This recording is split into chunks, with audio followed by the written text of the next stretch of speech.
انسان کو حقیر نہیں سمجھنا چاہیے۔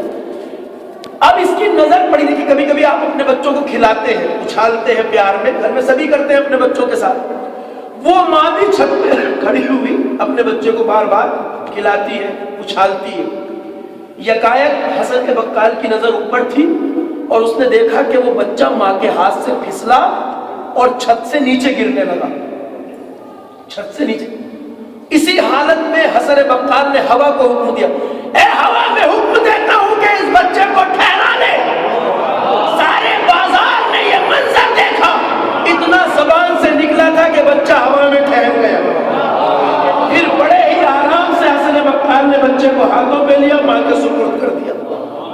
اب یہ جو ماجرا دیکھا تو سارے بازار میں لوگوں نے گھیر لیا، کہا حسن بقال یہ کارنامہ کیسے کر دکھایا، یہ کمال کیسے کر دکھایا، کہ اس میں کمال کی کیا بات ہے، اس میں میرا کوئی کمال نہیں۔ ارے زندگی بھر میں نے اللہ کے حکم کو مانا، اس کے حکم کے مطابق چلا، آج اس نے میری زبان کی لاج رکھ لی، اس میں بڑی بات ہے۔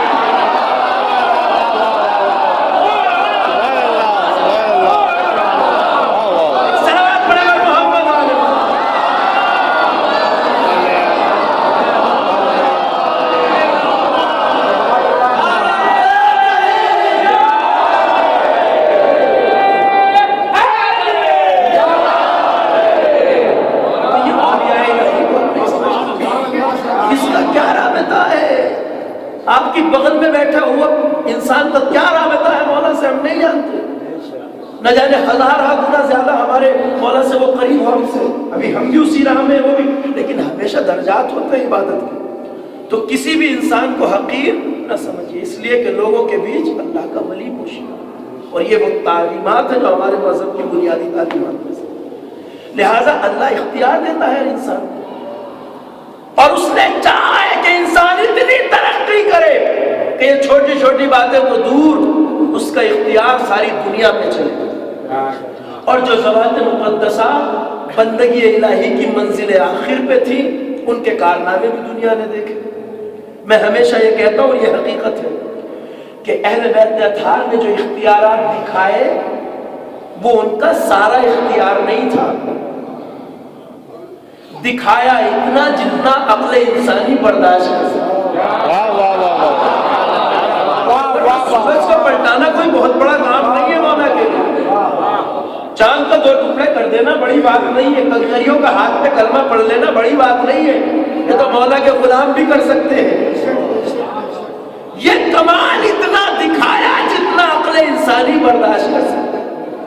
ایک بہت عظیم مصنف ہے اسلامی لبنان کا، عیسائی ہے، عیسائی مورخ جورج جرداو، اس نے مولا کی سیرت پہ ایک کتاب لکھی ہے جس کا نام ہے صوت العدالت الانسانیہ، عربی زبان میں، اردو میں بھی ترجمہ ہے اس کا ندائے عدالت انسانی کے نام سے، پوری دنیا میں وہ کتاب مشہور ہے، the voice of human justice کے نام سے، the voice of human justice, Maula Ali کی سیرت کے اوپر کتاب لکھی ہے جورج جرداو نے۔ اس کتاب میں ایک جگہ لکھتا ہے کہ اللہ نے علی کو ایک ایسی ذات بنایا کہ جسے ہر فضیلت سے بھی نوازا، اور علی ہر لحاظ سے دنیا کے خوش قسمت ترین انسان تھے۔ کہتا ہے علی دنیا کے ہر لحاظ سے خوش قسمت ترین انسان تھے۔ اس کا عقیدہ ہے، میری بات نہیں، لیکن علی اس لحاظ سے خوش قسمت نہیں تھے کہ جو زمانہ علی کو ملا وہ علی کے لائق نہیں تھا۔ ابھی اس کی فریاد ہے، ایک عیسائی تڑپ کے کہتا جو زمانہ علی کو ملا وہ علی کے لائق نہیں تھا۔ اور ایک شخص ممبر سلونی پہ بیٹھ کے کہہ رہا ہے جو چاہے پوچھ لو، میں تمہیں آسمانوں کے راستے زمین سے بہتر بتا سکتا ہوں۔ اور اس سے کہا جائے یا علی بتاؤ میرے سر میں بال کتنے ہیں، تو سوچنے کی بات ہے کیسا سماج تھا اس دور کا۔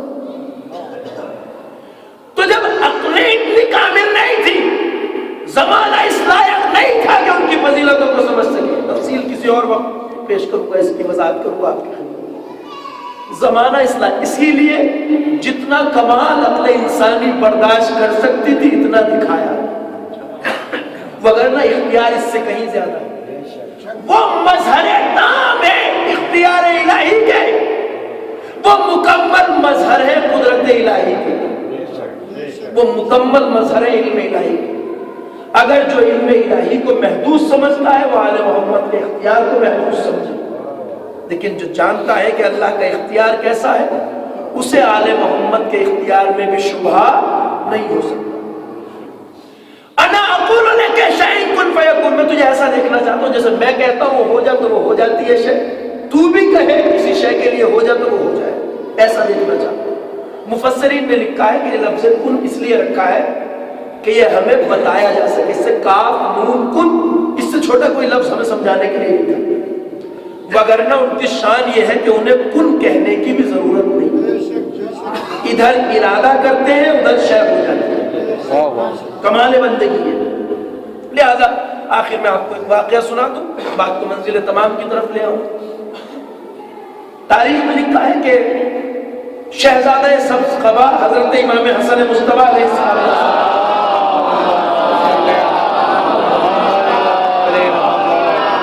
ایک دن مولا ممبر پہ تشریف فرما، ممبر پہ ہے تو اس کا مطلب یہ ہے کہ واقعہ اس دور سے متعلق ہے جب چند مہینے کے لیے آپ کو خلافت ظاہری اختیار کی بات کر رہا ہوں۔ انسان بھی بہت سے اختیارات حاصل کر سکتے ہیں، مگر ائمہ کا اختیار اہل بیت کا حد انتہا پہ ہے، جس کی کوئی حد نہیں، جتنا رب اللہ کے صفات الہیہ کے مظہر تام۔ خطبہ دیتے دیتے امام نے ایک بار ارشاد فرمایا، یہ واقعہ ہے، خطبہ دیتے دیتے ایک بار ارشاد فرمایا، اے لوگوں تم ہم آل محمد کو نہیں جانتے، تم ہم آل محمد کو نہیں سمجھتے، اس لیے کہ اللہ نے ہمیں اتنا اختیار دیا ہے۔ غور سے سنیے گا، آل محمد وہ ذوات مقدسہ ہیں جن کی فضیلت میں مومن شک نہیں کر سکتا اور منافق کبھی برداشت نہیں کر سکتا۔ آل محمد کے کمال کو منافق کبھی شک کی نظر سے نہیں، مومن کبھی شک کی نظر سے نہیں دیکھ سکتا، منافق سے کبھی ہضم نہیں ہوتا۔ لہذا فرمایا ہمیں اللہ نے اتنا اختیار دیا ہے کہ اگر ہم چاہیں تو زمین کو آسمان کر دیں، آسمان کو چاہیں تو زمین کو کر دیں۔ ہم آل محمد کو اگر چاہیں آسمان کو زمین کر دیں، زمین کو چاہیں تو آسمان کر دیں۔ مومن کو شک نہیں ہو سکتا اس بات، مگر اسی مجمع میں ایک منافق بیٹھا تھا۔ تاریخ کہتی ہے ایک بار کھڑا ہوا اور کہتا ہے، اے حسن مصطفیٰ بڑے لمبے لمبے دعوے کرتے ہو، بہت بڑی بڑی باتیں کرتے ہو، کیا جو کہہ رہے ہو اسے کر بھی سکتے ہو؟ امام کے اوپر اعتراض کرتا ہے۔ اب میں نے کہا کہ اللہ کے ولی کو ہو جا کہنے کی ضرورت نہیں ہے، اس لیے یہ نہیں کہا ہو جا، بس امام کی زبان سے یہ لفظ نکلے، غور سے دیکھا چہرہ اور یہ کہا کہ تو اس مردوں کے مجمع میں کہاں سے آ گئی؟ کون تھا صاحب؟ اعتراض کرنے والا مرد، کہا تو اس مردوں کے مجمع میں کہاں سے آ گئی؟ ادھر زبان سے آ گئی نکلا، ادھر پورا بدن عورت کے بدن میں نکلا۔ اختیار کا کمال ہے، پوری باڈی ایک عورت کے بدن میں بدل۔ اب سوچئے کیا حالت ہوئی ہوگی بیچارے کی، جو لمبے لمبے جبے اوپر ڈال کے پھرتے ہیں، جلدی سے چھپتا چھپاتا مسجد سے نکلا، اور اب وہ ذاکرین کا میدان ہے، میں تو ذاکر نہیں ہوں کہ گھر گیا ہوگا تو کیا ہوا ہوگا، بیوی نے دیکھا ہوگا کیا کہا ہوگا، بچوں نے۔ البتہ مجھے یاد آ رہی ہے لسان الواعظین علامہ کرار حسین صاحب قبلہ بصرہ اس جگہ فرماتے تھے کہ بچوں نے دیکھا ہوگا تو کیا کہا ہوگا۔ اگر آج کل کے ہمارے زمانے کے چند بچے ہوتے تو یہ کہتے تھے یہ کیا ہوا، گئے تھے تو پاپا تھے، آئے ہیں تو آپا ہو گئے۔ یہ علامہ کرار صاحب کا جملہ ہے، دیکھیں میں نے نقل کر دیا ان کا نام لے کے، انشاءاللہ ایصال ثواب ہو جائے یہیں سے مقبول کے لیے۔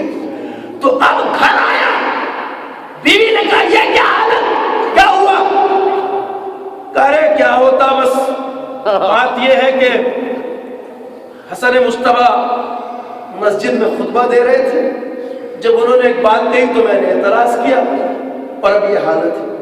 تجھے معلوم نہیں ہو فرزند فاطمہ ہے، تجھے معلوم نہیں ہو جگر گوشہ رسول ہے، تجھے معلوم نہیں ہے ولی مرتضیٰ کے لال ہے، تو نے جسارت کیسے کی؟ کہا رے جو ہوا ہوا بتا اب کیا کروں، اب کیا کروں، اب ایک گھر میں رہیں گے جیسی تو ایسا میں، اب کیا کیا جائے۔ مومنہ صاحب عرفان تھی، ایک بار للکار کے کہا اے نادان اب بھی سمجھ میں نہیں آیا کیا کرے، جو اسی کے قدموں پہ سر رکھ دے جس نے تجھے سبحان اللہ، جو اسی قدموں پہ سر رکھ دے۔ اب دیکھیں میں نے واقعہ آپ کو برائے واقعہ نہیں سنا ہے، ایک اہم راز سے پردہ اٹھانا چاہتا ہوں۔ میرے جوانوں نے یہ واقعہ ہو سکتا ہے کبھی سنا ہو، بزرگوں نے بھی، مگر میں ایک بات تک آپ کو لایا ہوں اس واقعے کی، وہ یہ کہ بہت بڑا سوال ذہنوں میں پیدا ہو سکتا ہے کہ اس کا اعتراض اس بات پر تھا کہ ہم چاہیں تو زمین کو آسمان کر دیں، آسمان کو چاہیں تو زمین۔ امام اس موضوع پہ بات کرتے، اس سے بحث کرتے، سمجھاتے، مناتے، ہے کہ نہیں؟ یہ بدن کو کیوں بدلا، اس بدن کو کیوں چینج؟ اس لیے کہ مولا بتانا چاہتے تھے جیسے جیسے انسان منزل فہم میں آئے گا ایک دن یہ جان لے گا کہ یہ بدن کی کائنات اس ظاہری کائنات سے بڑی ہے۔ بتانا چاہتے تھے جس کا ایک اشارہ کائنات کے بدن کو بدل سکتا ہے کہ وہ اس چھوٹی کائنات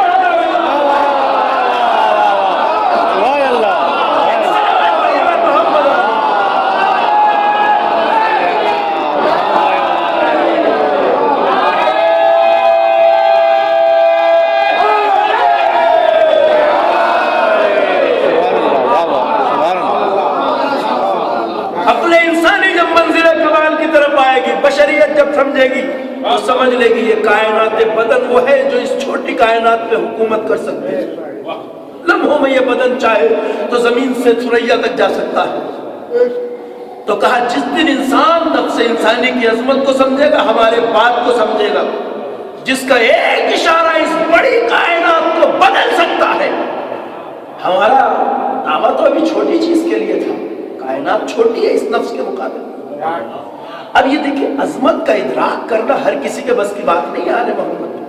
اچھا میں یہاں رک کے آپ سے کہنا چاہتا ہوں زمانہ بہت پرآشوب ہے، میرے جوانوں مذہب کے بارے میں حساس ہو جائیے، ہر روز یہ کوشش کیجئے کہ آپ کے علم و معرفت میں اضافہ ہو، اس لیے کہ آج صالح لوگوں کے اوپر اٹیک ہوتا ہے اور جو غیر صالح لوگ ہیں ان کو سر میں بٹھایا جاتا ہے۔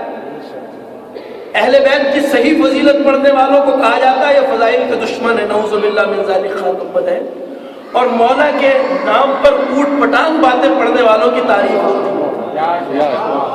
اب یہ زمانہ آ چکا ہے، ابھی یہ حالات بمبئی میں ہے، حیدرآباد میں ہے اور بنگلور میں ہے، تب تک یہاں بھی نہیں تھے، پہلے پاکستان میں تھے، سرحد پار کر کے یہاں آ گئے، کوئی دن جا رہا ہے کہ شاید آپ تک بھی آ جائے یہ باتیں۔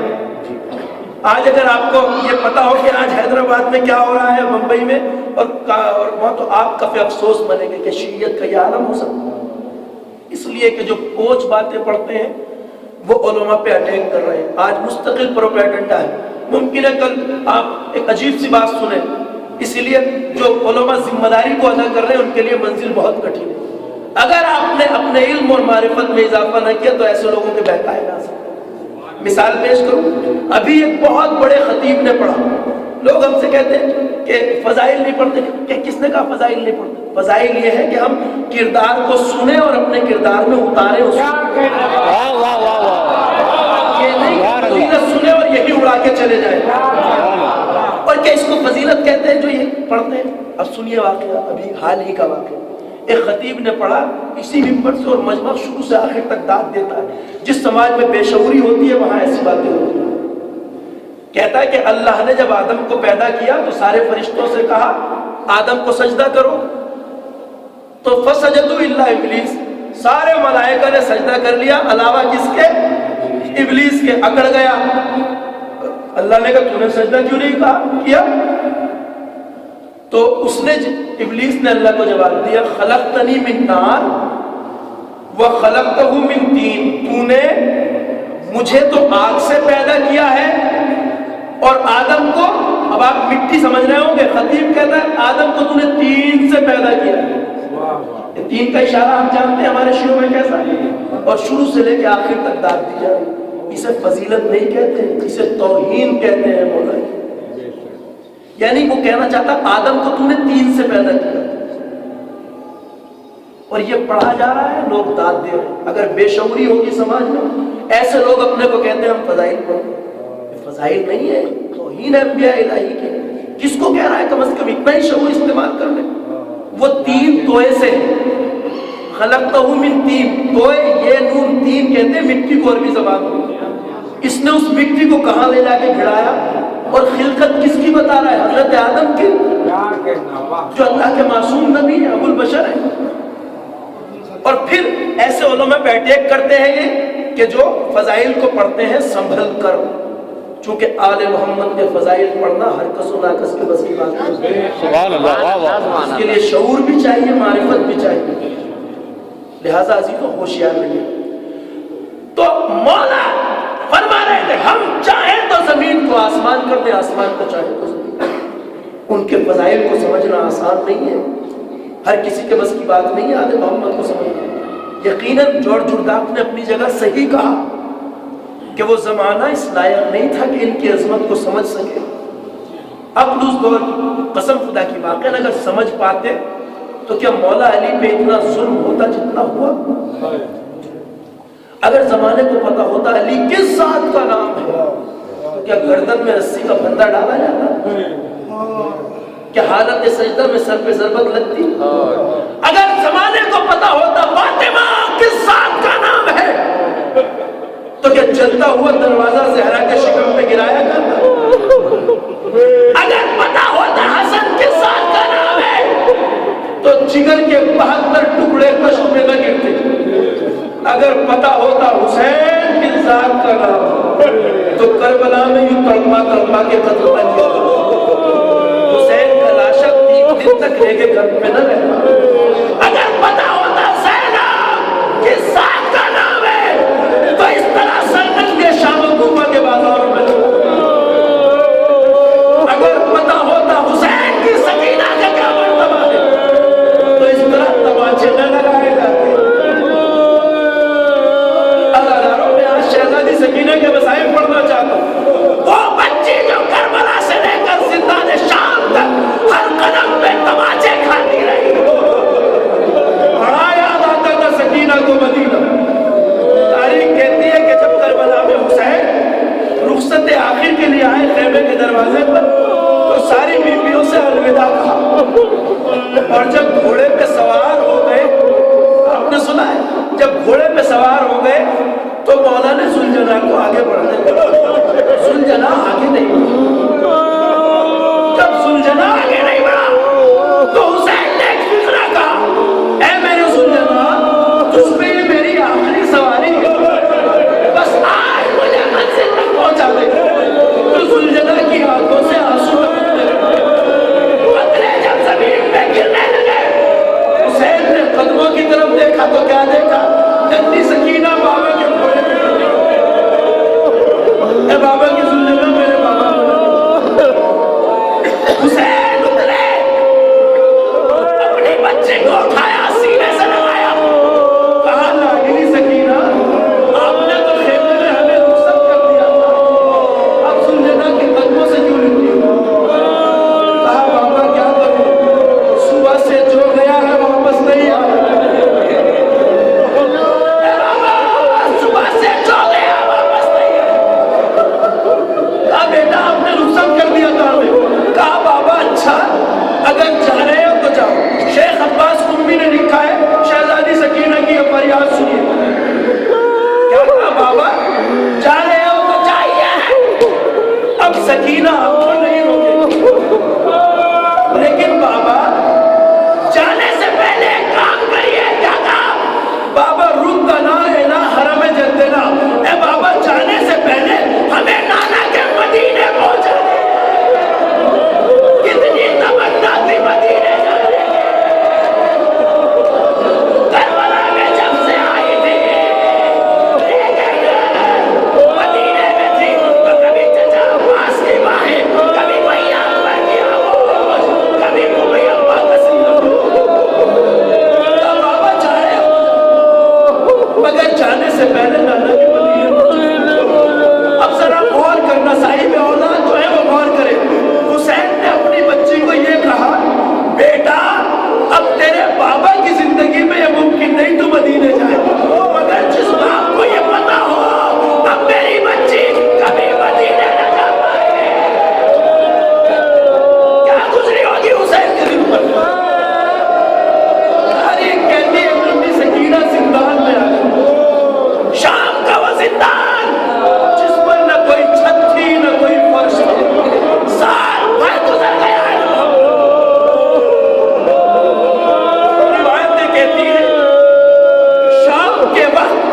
انسان کو خود کی محسوس ہوتی ہے.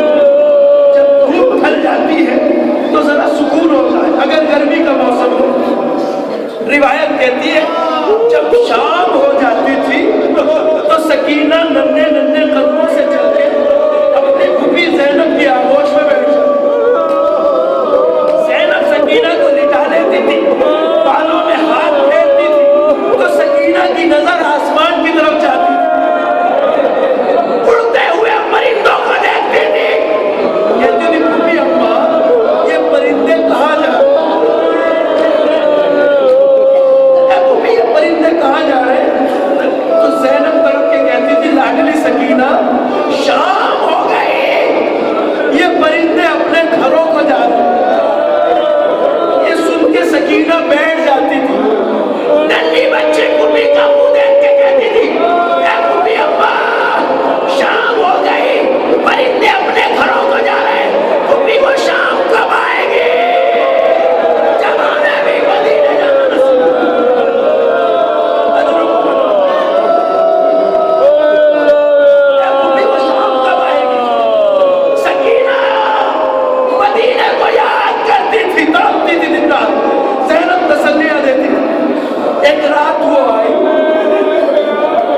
نصیب سکینہ خواب سے بیدار اور تڑپ تڑپ کے کہا بابا آپ کہاں چلے گئے.